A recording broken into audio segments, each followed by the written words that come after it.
Welcome to Bodhi news precise and time saving. संक्षिप्त व सारगर्भित बोधी समाचार आपका हार्दिक स्वागत करता है। अब एक बिल्कुल नए फ्लेवर में, जैसा आप स्क्रीन पर देख रहे हैं। In every issue of Bodhi news we bring to you a news analysis video which is what you are watching right now. Highlights for the day, सबसे महत्वपूर्ण वे समाचार जिनकी मुख्य हेडिंग आपको पता होनी ही चाहिए, हिंदी और अंग्रेजी में। डे फैक्ट्स, किसी एक महत्वपूर्ण विषय के 10 तथ्य हम आप तक लाते हैं। For example economy and finance etcetera. Bodhi resources, न केवल समाचार और उनका विश्लेषण, वरन साथ में यदि कुछ एक्स्ट्रा डीप रीडिंग के लिए आपको कंटेंट चाहिए तो हम अलग से पेज पे डाउनलोडेबल कंटेंट आपको अवेलेबल करवाते हैं, और ये सब कुछ एक सिंगल डाउनलोडेबल पीडीएफ में। So Bodhi News has evolved in a very big way. We thank all our well wishers whose suggestions have made this possible. Happy new year 2017। आप सभी को नव वर्ष 2017 बहुत बहुत मुबारक हो। तो आपने अपने गिफ्ट्स ले लिए या नहीं? न्यू ईयर गिफ्ट्स आपका इंतजार कर रहे हैं। कौन से gifts? Well, just go to the Bodhi news website, open the 1 January 2017 special gift edition, और यहां आपको ये 3 गिफ्ट मिलेंगे।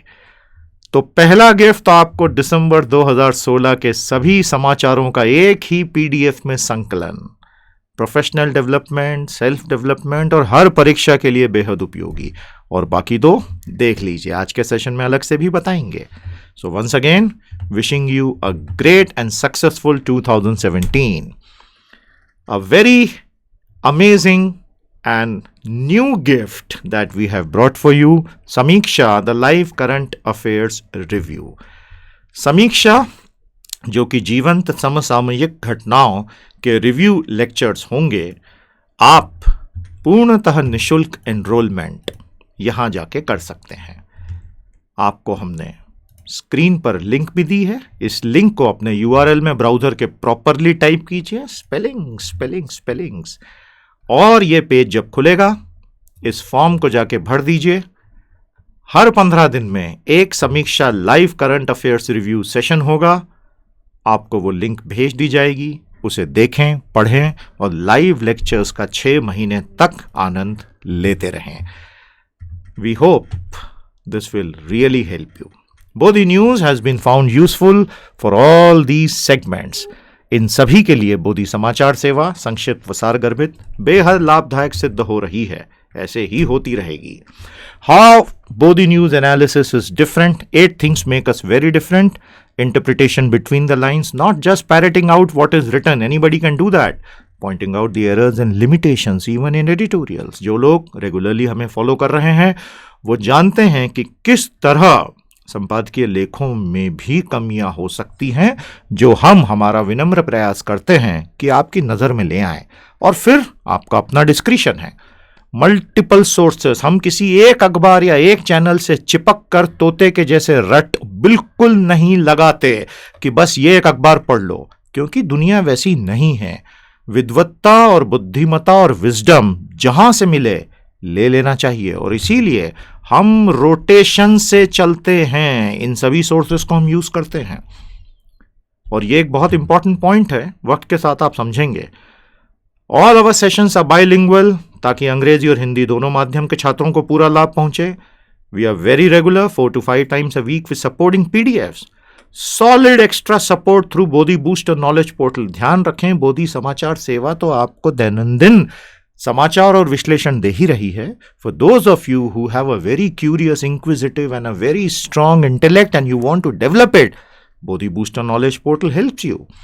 समीक्षा ऐड हो चुका है लाइव करंट अफेयर्स रिव्यू। आज के आज एनरोल कर लें, और आपको उसकी लिंक बता दी गई थी। आप एनरोल करें और पूरा लाभ लें, absolutely free. And finally Bodhi news is free for ever for everyone. Help us prevent misuse. Mobile number और ईमेल आपके सामने हैं। कहीं भी कोई भी कोचिंग क्लास या इंस्टीट्यूशन यदि हमारे मटेरियल का पब्लिक में इस्तेमाल करता हुआ कमर्शियल या नॉन कमर्शियल दिखे, आप तुरंत हमें सूचित करें। brought to you by PT Education and PT's IS Academy. In the year 2017, we promise you path-breaking new services. आप सब तक हम बहुत शानदार सेवाएं लाने के लिए प्रतिबद्ध हैं, बस देखते चलिए. Okay, time for me to now begin the very first analysis for the fresh new year 2017. उम्मीद करते हैं कि आप प्लेलिस्ट, श्रुतिस और रिसोर्सेस का पूरा लाभ ले ही रहे हैं. बोधि अनुवाद विशेष रूप से हिंदी भाषी छात्रों के लिए बोधि भाषा के तहत अलग से प्रारंभ कर दिया गया है. The four editorials for analysis today are taken from these sources. Backgrounds, domains. As the stagnant West gets meaner, rising India, etc. बहुत लंबा टाइटल है. World politics, world economy, Indian politics और इंडियन इकोनॉमी. तो बहुत बढ़िया लेख, और इसमें हम आपको बहुत सा एक्स्ट्रा मटेरियल भी अभी बताने वाले हैं. Sustainability in the Trump era, environment, ecology और क्लाइमेट चेंज, अर्थात पर्यावरण, पारिस्थितिकी और जलवायु परिवर्तन से जुड़े बड़ी चिंताएं ट्रम्प साहब के प्रशासन के आने के बाद. आपको इसमें और एडिशनल कंटेंट भी देंगे. Talking to children about untouchability, Bharat में अस्पृश्यता नामक अपराध आज भी जीवित है. सबूतों के साथ ये पेश किया जाएगा और हम इसे दूर हटाने के लिए या भगाने के लिए क्या कर सकते हैं. एंड फाइनली, महाराष्ट्र में बहुत बड़ा आंदोलन मराठवाड़ा क्षेत्र से जो शुरू हुआ है, अब वहां की डोमिनेंट कास्ट मराठास आरक्षण मांग रहे हैं. शिवाजी स्टैच्यू का एनालिसिस वाले इशू का एनालिसिस इसमें बहुत अच्छे ढंग से अब हम करेंगे. All set, Bodhi News notebook ready है. Let's get started.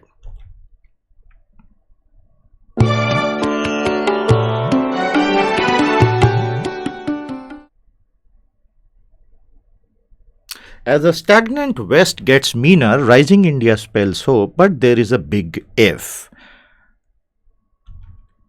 This beautiful article, written by Gurucharan Das, brings forward the perspective of a liberal. आप एक उदारवादी व्यक्ति हैं, ऐसा आपका दावा इस आर्टिकल में है. इसे आप अलग से पढ़ लीजिएगा अपना अखबार खरीद के. ये रहा इसका संपूर्ण विश्लेषण. ऑथर कहते हैं that for liberals the world over 2016 was a nightmare. किसी ने सपने में नहीं सोचा था 2016 में उदारवादी प्रवृत्तियों को भारी आघात पहुंचा. क्या क्या आघात पहुंचे? The big setbacks in 2016, Trump's arrival, which may herald a doom for liberal values and the onset of hardcore conservative values, but nobody knows for sure. अभी wait and watch है. Brexit, ब्रिटेन कॉन्टिनेंटल यूरोप छोड़ चुका है और वो isolationist रास्ते पर चला गया है, जो कि एक लिबरल वैल्यू नहीं कहलाती है. Demonetization by Modi which has been an attack on the freedom that citizens enjoy, ऐसा कहना है ऑथर का. तो अब आखिर हम देखें कि क्लासिक लिबरल वैल्यूज क्या होती हैं. हमें एक बहुत अच्छा मौका मिला है. With the help of this article we will see what are classic liberal values. उदारवादी मूल्य हैं क्या? इक्वल राइट्स फॉर ऑल, सभी व्यक्ति बराबर हैं कानून की नजर में. रेशियल इक्वालिटी, नस्लीय समानता, कोई नस्ल उच्च और कोई निम्न नहीं हो सकती. कास्ट इररिलेवेंस, जाति का आज के आधुनिक जीवन में भारत में क्या रोल हो सकता है, होना ही नहीं चाहिए. Religious freedom, everyone should be free to pursue whatever they want to. Competition based free economy, जो नरसिम्हा राव जी 1991 में भारत में लेकर आए थे. And finally, dissent is good, मत भिन्नता बहुत अच्छी बात है. ये हैं क्लासिक लिबरल वैल्यूज. समझ में आ गया?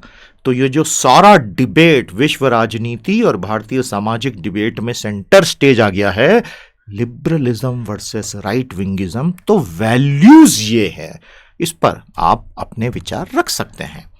After the Berlin Wall fell, Francis Fukuyama predicted triumph of democracy and the end of history.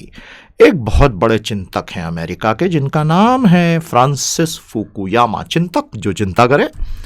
उन्होंने कहा था कि जैसे ही यूएसएसआर का कोलैप्स और बर्लिन वॉल का कोलैप्स हुआ था, अब सब कुछ बहुत बोरिंग हो जाएगा क्योंकि लिबरल वैल्यूज जीत चुकी हैं हमेशा के लिए. ये किताब है उनकी, पॉलिटिकल ऑर्डर एंड पॉलिटिकल टीके, फ्रांसिस फुकुयामा. आपको हम कुछ रिसोर्सेज अलग से अभी बताने वाले हैं. For now understand the concept.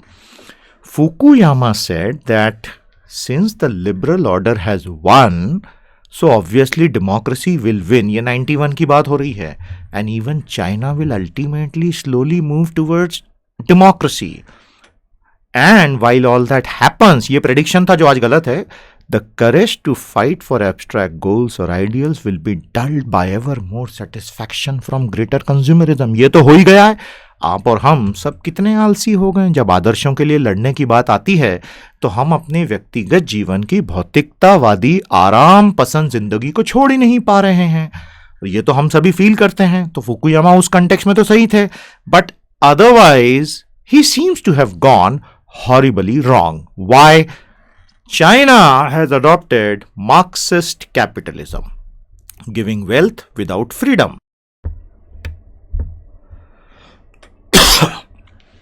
Middle East is violent as ever, fundamentalist and undemocratic. तो मध्य पूर्व तो पूरी तरह से कट्टरपंथ का शिकार होकर हिंसा का शिकार हो गया है. हर दूसरे तीसरे दिन कोई बड़ी घटना का समाचार आ ही जाता है. यहां तक कि नए वर्ष की पार्टी में टर्की में भारी हत्याकांड हो गया. Piketty's capitalism in the 21st century किताब का नाम प्रूव्स इनइक्वालिटीज राइजिंग. देखिए लिबरल ऑर्डर क्या था. लिबरल ऑर्डर ये था कि दुनिया में असमानता लगातार कम होगी. 2014-15 में फ्रांस के एक बेहद युवा और बहुत ही प्रतिभाशाली अर्थशास्त्री थॉमस पिकेटी ने किताब लिखी capitalism in the 21st century, 21वीं सदी में पूंजीवाद, जिसमें उन्होंने यह साबित कर दिया आंकड़ों से कि ऐसा कुछ भी नहीं हो रहा है. Concentration of wealth double speed से हो रहा है. तो फुकुयामा का तीसरा प्रेडिक्शन पिकेटी ने गलत सिद्ध किया.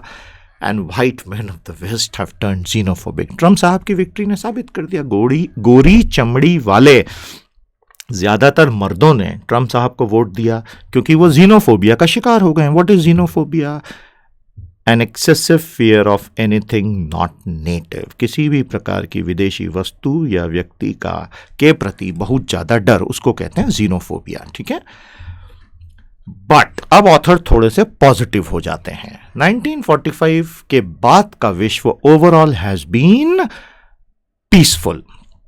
It has been peaceful for a very simple reason, that people have realized that constant struggle amongst nations is to nobody's interest. किसी का फायदा नहीं होता. एक और प्रूफ देते हैं author. In 1974 the democratic nations in the world were 35, but in 2013 120. तो डेमोक्रेसी तो फैल रही है ना. Fukuyama may ultimately prevail. Why? Because there is no strong alternative. All alternatives are very limited and parochial. तो author की उम्मीद जीवंत है कि लिबरल ऑर्डर जो फुकुयामा ने प्रिडिक्ट किया था वो ही जीतेगा, क्योंकि विकल्प सारे बहुत ही संकीर्ण हैं. West has grown mean due to stagnation. अब इनका मूल संदेश, पश्चिम के देश बहुत मतलबी हो गए हैं क्योंकि स्टैग्नेशन हो गया है, ठहराव हुआ है. तो उनकी मानसिकता कुत्सित हो गई है कि हम तरक्की नहीं करेंगे तो बाकियों को भी नहीं करने देंगे. इंडिया रिमेन्स अ प्रॉमिस, लेकिन हमारे यहां गवर्नेंस बेहद खराब है. यह है इस पूरे लेख का सार. रिसोर्सेस पेज पे आपके लिए बहुत बढ़िया रिसोर्स हम इस आर्टिकल से संबंधित लाए हैं. यह है रिसोर्सेस पेज जिसकी लिंक आपको अभी दिखाई थी. थिंकर्स एंड इंटेलेक्चुअल्स में चले जाइए. फुकुयामा के 2 पेपर्स आपको यहां मिलेंगे. ये आपको आज के इस कॉन्टेक्स्ट के आर्टिकल के बारे में इंसाइट देंगे. I hope this is clear. So these resources, thinkers and intellectual, Fukuyama के 2 papers, anybody who wants to have a deeper learning, ये है extra learning. I hope that's clear.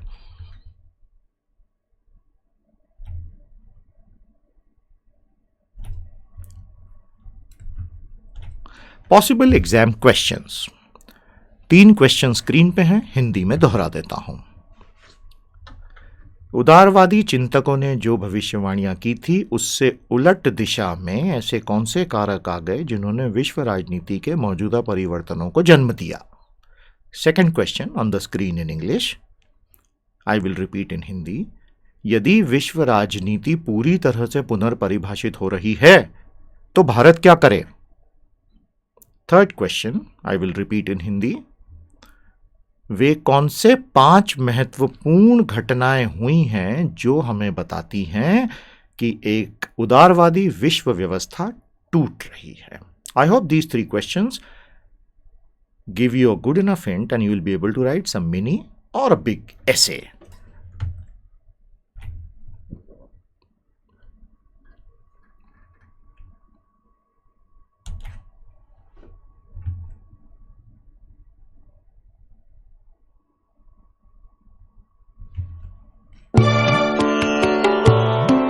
Sustainability in the Trump era.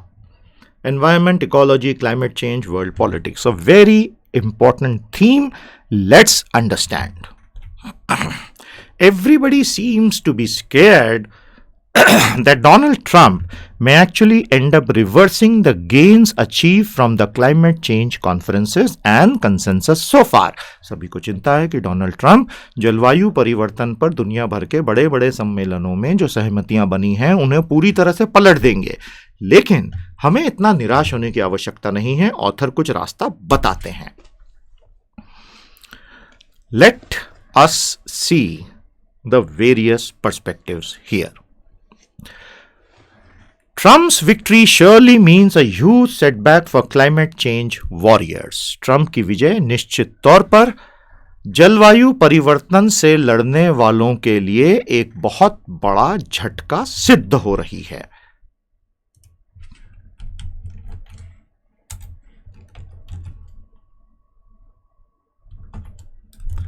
Okay. Trump's victory surely means a huge setback for climate change warriors. तो यदि ऐसा है तो क्यों है? आइए गहराई से देखें।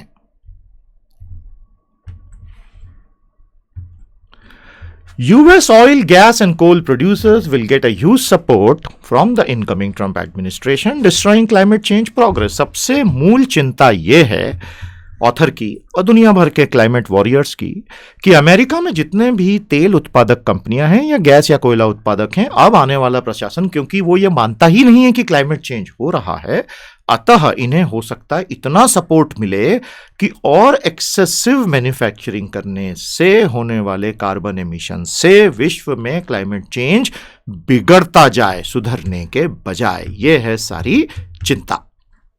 Green and sustainability champions are getting ready to encounter anti-sustainability forces. तो अब यहां पे ये वर्ड सस्टेनेबिलिटी बार बार आया, समझ लीजिए।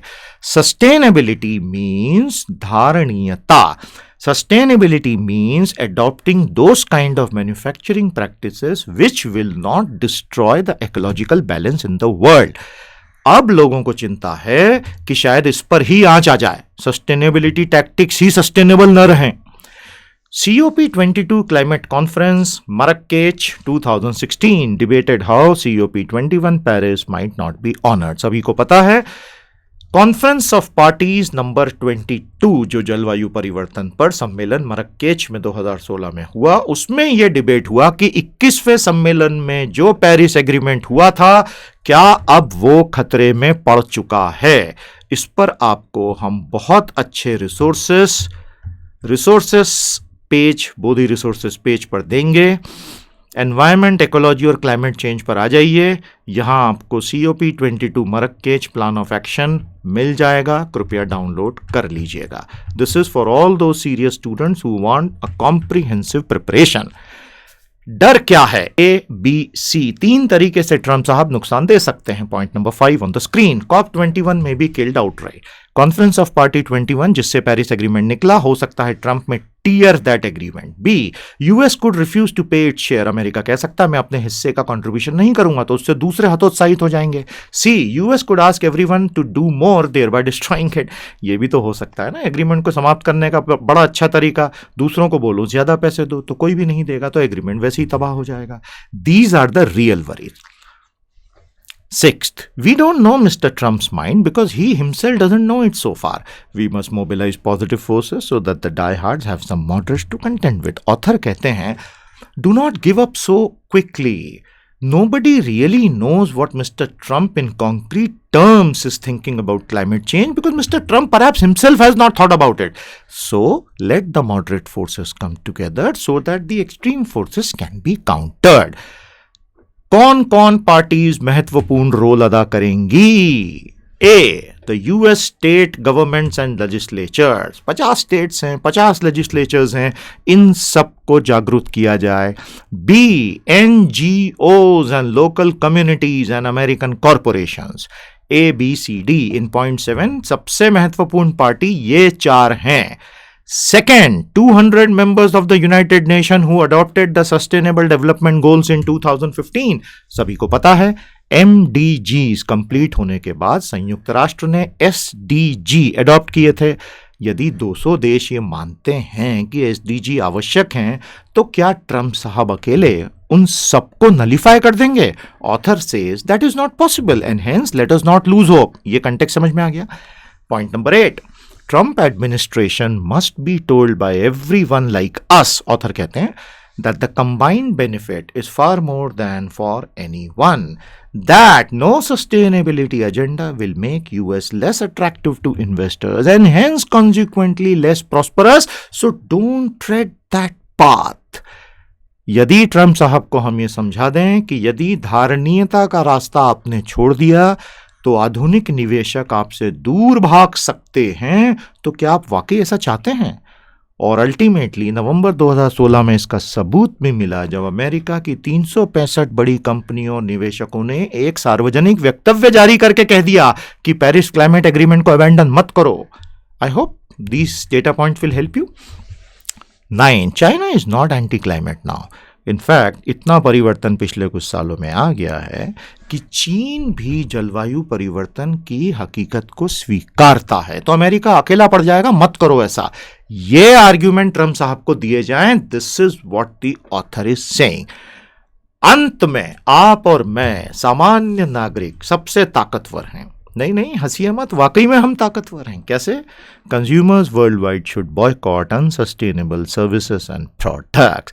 जिस दिन कंपनियों को यह समझ में आ गया कि कंज्यूमर्स मेरा बॉयकॉट कर देंगे क्योंकि मैं ग्रीन नहीं हूं, सस्टेनेबल फ्रेंडली नहीं हूं, तो मैं सब कुछ खो दूंगा. Then companies will truly change their behaviour.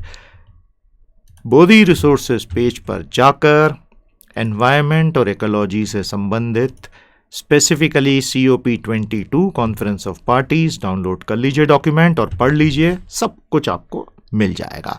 I hope you got some very good insights. This is the link for downloading support material. Everything is absolutely free.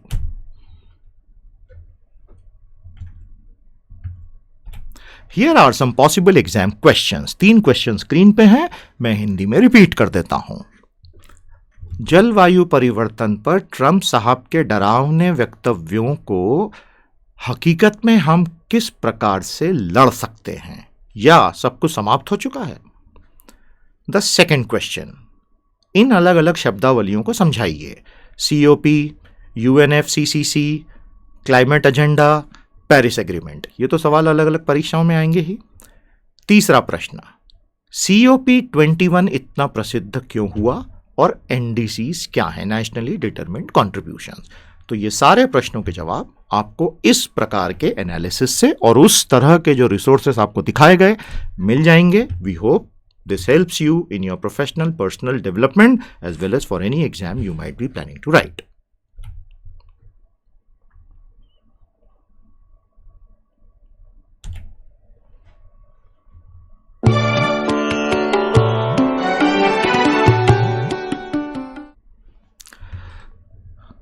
Talking to children about untouchability is a very sensitive article which speaks about the menace of untouchability still alive in India. एक बेहद खूबसूरत लेख जो हमें बताता है कि भारत में आज भी छुआछूत और अस्पृश्यता की भारी बीमारियां, पाप किस प्रकार जीवित हैं, ऐसा क्यों हुआ और हम इन्हें कैसे हटा सकते हैं. Parents should not deny the existence of untouchability, rather explain its negatives to the kids to help eradicate it fully. We recall Dr. Ambedkar and his annihilation of caste speech. ये दो ऑथर्स कहते हैं कि भारत में अस्पृश्यता मौजूद है, इस सत्य से अभिभावकों को इनकार नहीं करना चाहिए। उसके बजाय बच्चों से सीधे तौर पे बात करके उन्हें बताएं कि ये तो पाप है और इसे हटा दें।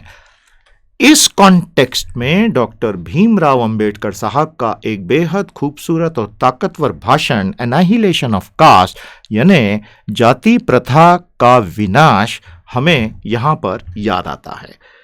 Annihilation of caste can be seen in the thinkers and intellectuals link given on Bodhi resources page. आप यहाँ पे एनाहिलेशन ऑफ कास्ट हमने आपके लिए लिंक कर दिया है, आप इसे डाउनलोड करके पढ़ लें। दुख की बात यह थी कि ये बेहद खूबसूरत भाषण अंबेडकर साहब किसी कारण से एक्चुअली डिलीवर नहीं कर पाए थे उस वक्त। Author speak about 3 legalities regarding untouchability. Bharat में 70 सालों में क्या क्या हुआ। कॉन्स्टिट्यूशन हैज एन आर्टिकल 17, अनुच्छेद 17 इस बारे में साफ बात करता है, ये होना ही नहीं चाहिए। Untouchability offences act 1955, actual name is very long, तो ये कानून 1955 में आया था, बाद में सिविल राइट्स कानून हुआ और दशकों से हमारे यहाँ आरक्षण तो है ही, तो अभी तक तो ये दूर हो जाना चाहिए था। Then the authors say that urban Indians think of caste only in terms of reservation or when some very ugly incident happens.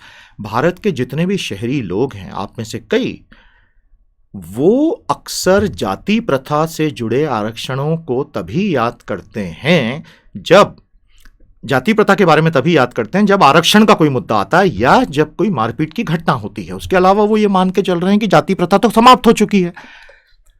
In authors ने social attitude research for India project के तहत, SARI प्रोजेक्ट के तहत, दिल्ली और उत्तर प्रदेश में telephonic interview लिए। उसके नतीजे बेहद भयानक निकले। दिल्ली में 33% लोगों ने स्वीकार किया कि उनके परिवार यानी हाउस होल्ड में कोई ना कोई प्रत्यक्ष या परोक्ष रूप से जाति प्रथा का पालन करता है यानी अनटचेबिलिटी का, और उत्तर प्रदेश में 50% तक ने ऐसा कहा।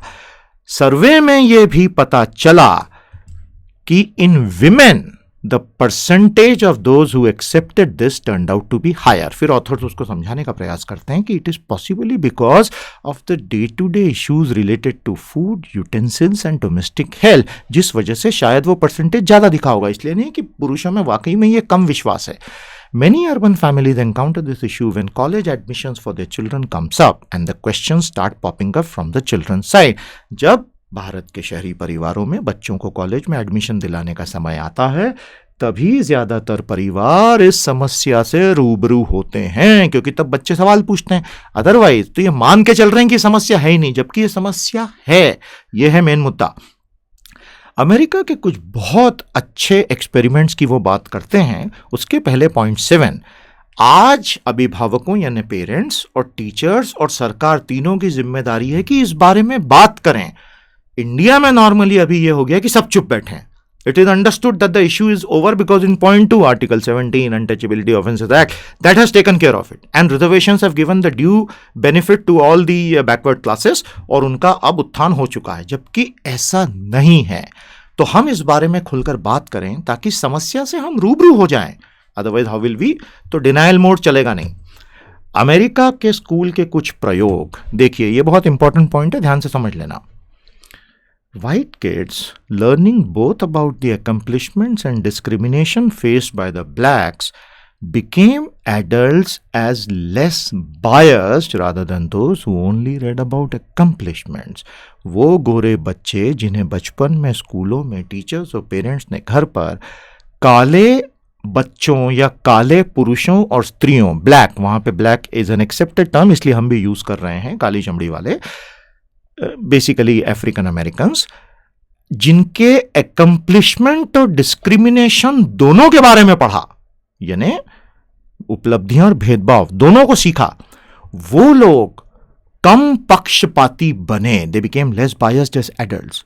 rather than those who only studied accomplishments। बहुत बड़ा इंसाइट है, इस पे गहराई से सोचिएगा।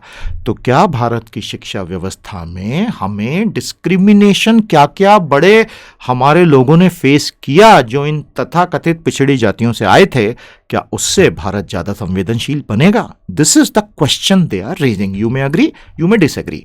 फाइनली, रूरल और urban India, untouchability exist and it is a real problem. Time to tackle it head on। ये है इस बेहद खूबसूरती से लिखे इस मार्मिक समस्या का पूरा analysis. This is what we have linked on the Bodhi resources page. You may please download and study it to get a detailed insight. This is the link from where you can download the respective thing from Thinkers and Intellectuals tab. Some possible exam questions. Question 1. Why is the evil of untouchability not disappearing from India? Bharat से छुआछूत का भूत और पाप गायब क्यों नहीं हो पा रहा है? Question 2. Differentiate in the impact that learning about the achievements and discrimination faced by some people can have on young minds.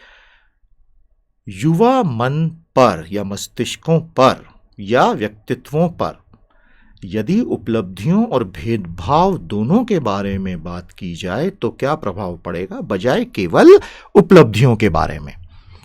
Has reservation failed in its prime objective? Why or why not? क्या भारत में आरक्षण प्रथा अपने मूल उद्देश्य को पूरा करने में विफल हो गई है? यदि हाँ तो क्यों? यदि नहीं तो क्यों?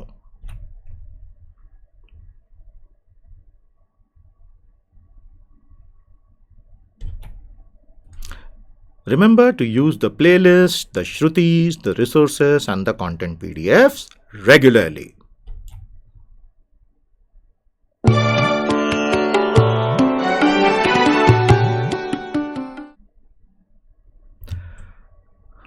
The 3,600 crore rupees statue which is proposed by the Maharashtra government for Chhatrapati Shivaji has raised heckles in the liberal camp. कई लोगों ने छत्रपति शिवाजी महाराज की 3,600 करोड़ से बनाई जाने वाली प्रतिमा स्थल, जो कि एक बहुत बड़ा टूरिस्ट डेस्टिनेशन अल्टीमेटली बन सकता है स्टैच्यू ऑफ लिबर्टी की तरह, का विरोध कुछ मुद्दों को लेकर किया है। आइए बिल्कुल ठंडे दिमाग से जरा हम समझें कि विरोधी पक्ष कहता क्या है। And of course you may continue to support it, nobody is stopping you.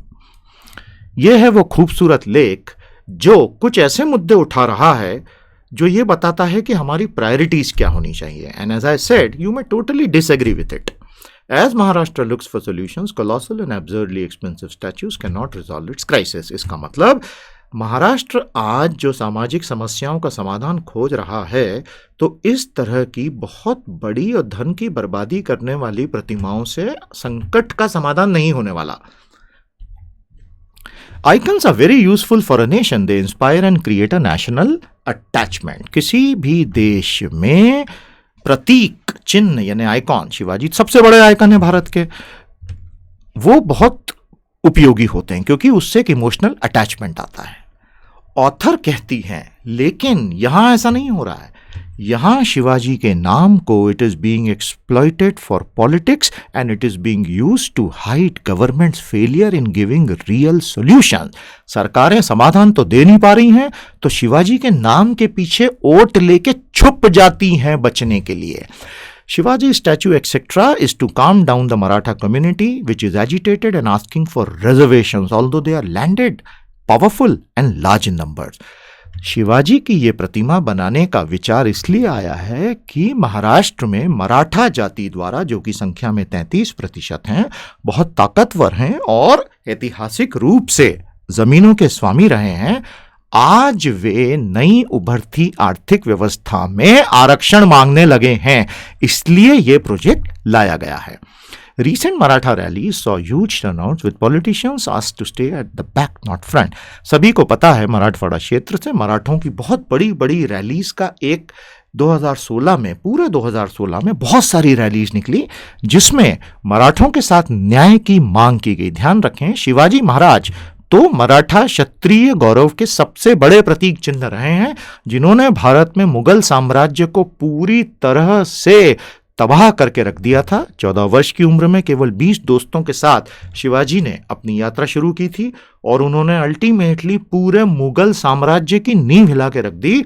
Aurangzeb को उन्होंने पागल कर दिया था और अपने मरते समय औरंगजेब का आखिरी स्टेटमेंट था, मेरे जीवन की सबसे बड़ी भूल थी दक्कन के इन लोगों से लड़ने के लिए दक्कन आना। मैं लगभग पागल हो चुका हूं, मेरी दौलत समाप्त होने लगी है, मेरे लाखों लोग हर साल मर जाते हैं और कोई समाधान तो निकल ही नहीं रहा है।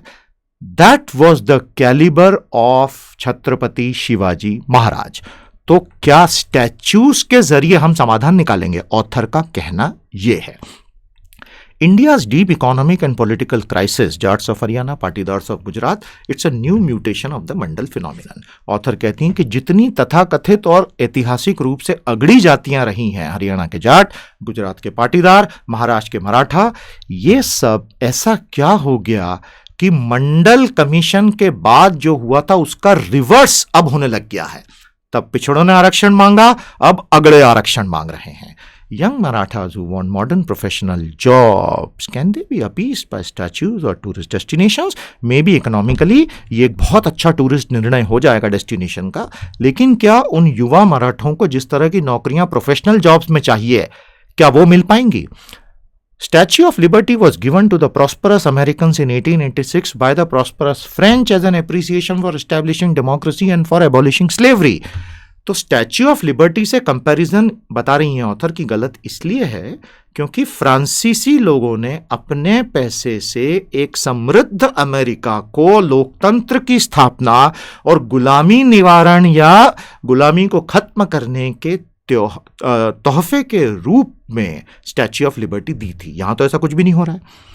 Maharashtra today is cash trap. जो महाराष्ट्र राज्य है भारत का सबसे अमीर राज्य, ध्यान रखिएगा, सबसे औद्योगिकृत राज्य है। Maharashtra happens to be the most industrialised state and then comes Tamil Nadu, but it is cash trap. सरकारों के अलग अलग प्रोजेक्ट्स में सरकारों के पास कैश की कमी हो गई। ये डीमोनेटाइजेशन वाला नहीं है, ये दूसरा है। यूजली इंडेटेड, बहुत कर्ज है राज्य पे। भारत के बहुत से राज्यों पे बहुत कर्ज है। बहुत से चीफ मिनिस्टर्स जो बहुत बड़ी बड़ी बातें करते घूमते हैं, यदि उनसे स्टेट के फाइनेंसेस पे सवाल पूछ लिया जाए तो उनमें से कईयों के पास जवाब नहीं होगा। एक और चीज जो आपको यहाँ बताना बहुत जरूरी है, हर बार जब भारत के राजनेता बड़ी बड़ी स्कीमों का अनाउंसमेंट करते हैं, आम भारतीय, हम लोग बड़े मासूम, हम तालियां बजाते हैं और उन्हें भगवान का दर्जा देते हैं। अरे वो अपने घर के पैसों से थोड़ी स्कीम्स ला रहे हैं। आप और मैं कड़ी मेहनत करके जो पैसा कमाते हैं और जो टैक्स भरते हैं, वो तो उसके ऊपर से ही तो स्कीम्स ला रहे हैं। तो उन्हें हम भगवान का दर्जा क्यों दे रहे हैं? उन्हें हम सेवा की रहने दें। इसी में उनका, हमारा और भारत के लोकतंत्र का लॉन्ग टर्म में फायदा होगा। लेकिन भारत के लोग ये समझ कई बार नहीं पाते हैं। Would Shivaji have allowed it had he been alive? सबसे इमोशनल सवाल ऑथर अंत के लिए छोड़ देती हैं। यदि आज शिवाजी महाराज जिंदा होते तो क्या वो इसकी अनुमति देते? So these are deep questions and of course these are very emotionally charge questions, लेकिन we have taken the questions head on क्योंकि अल्टीमेटली ये सवाल अखबारों में पूछे जा रहे हैं। तो आप अपने हिसाब से हाँ या ना तय कर लें। यदि आप किसी परीक्षा में बैठ रहे हैं, एक बात का विशेष ध्यान रखिएगा, बहुत एग्रेसिव और इमोशनल आंसर्स मत लिखिएगा, फैक्चुअल और बैलेंस लिखिएगा। सम पॉसिबल एग्जाम क्वेश्चंस हिंदी में पढ़ देता हूं। भारत में महत्वपूर्ण सामाजिक एजेंडा किस प्रकार राजनेताओं द्वारा चोरी कर लिया जाता है या हाईजैक कर लिया जाता है? समझाएं और विश्लेषण करें। और क्या यह आरोप सच भी है? Is the allegation even true? अगड़ी जातियों द्वारा आरक्षण की मांग को आज के भारत में किस प्रकार से स्थान दिया जा सकता है? विश्लेषण करें।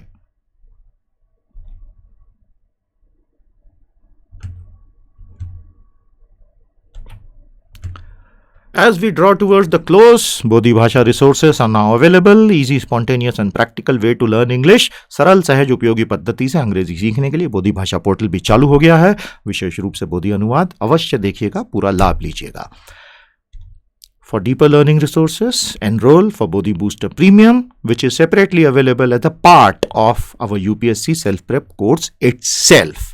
हिंदी में सब कुछ समानांतर उपलब्ध। आज का पीडीएफ अवश्य डाउनलोड कर लीजिएगा news.bodhibooster.com से। तो आज के लिए precise and time saving Bodhi news के इस अंक में इतना ही। बहुत जल्द आपसे फिर मुलाकात होगी। उम्मीद करते हैं 2017 आपके लिए बेहद शुभ हो, आप बहुत सफल हों और इसी तरह हमारी यात्रा चलती रहे। नमस्ते, जय हिंद।